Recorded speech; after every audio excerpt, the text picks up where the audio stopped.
தங்கமகள் அடுத்த வர எபிசோட்ல பார்த்தீங்க அப்படின்னா, ஹாசினிக்கும் முத்துப்பாண்டிக்கும் கல்யாணம் நடக்க போகுது. அந்த நேரத்தில பார்த்தீங்க அப்படின்னா, முத்துப்பாண்டியோட அக்காவுக்கு தெரிஞ்ச ஒரு சொந்தக்கார பொண்ணு பார்த்தீங்க அப்படின்னா, கல்யாணத்துக்கு வந்திருப்பாங்க. அவங்கள பார்த்தோன்னே திவ்யா வந்து ரொம்பவே கோவப்படுவாங்க.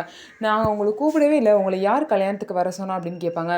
"என்னம்மா நம்ம சொந்த கல்யாணம், சொந்தக்காரங்க கல்யாணம் நடக்குது. அப்படி இருக்கும்போது நம்ம எப்படி வராம இருக்க முடியும்? நீங்க எல்லாம் வேணும்னு சொல்லி தானே நான் வந்திருக்கேன். நான் எந்த பிரச்சனையும் பண்றதுக்காக வரல." அப்படின்னு சொல்லிட்டு வந்து அந்த பொம்பளை வந்து சொல்லுவாங்க. உடனே பார்த்தீங்க அப்படின்னா, திவ்யா வந்து, "நாங்கலாம் சந்தோஷமா இருந்தா தான் உங்களுக்கு பிடிக்காதே. அதனால ஏதாவது பிரச்சனை பண்ணா தான் கண்டிப்பா வந்திருப்பீங்க." அப்படின்னு சொல்லுவாங்க. அதே மாரி அந்த பொம்பள பார்த்தீங்க அப்படின்னா, ஹாசினி இருக்க ரூம்ல போயிட்டு யாரும் இல்லாத நேரம் பார்த்து ஹாசினிக்கு மயக்க மருந்து கலந்து ஒரு துணியில அடிச்சு அவங்க மூக்குல வச்சு, அவங்க மயக்கம் போட்டதுக்கப்புறம் ஒரு வாழைத்தாருக்குள்ள சுத்தி அப்படியே எடுத்துட்டு போயிருவாங்க. கல்யாணம் பண்ற நேரத்துல கரெக்ட்டா ஹாசினிய காணோம் அப்படின்னு சொல்லிட்டு எல்லாருமே தேடிட்டு இருப்பாங்க.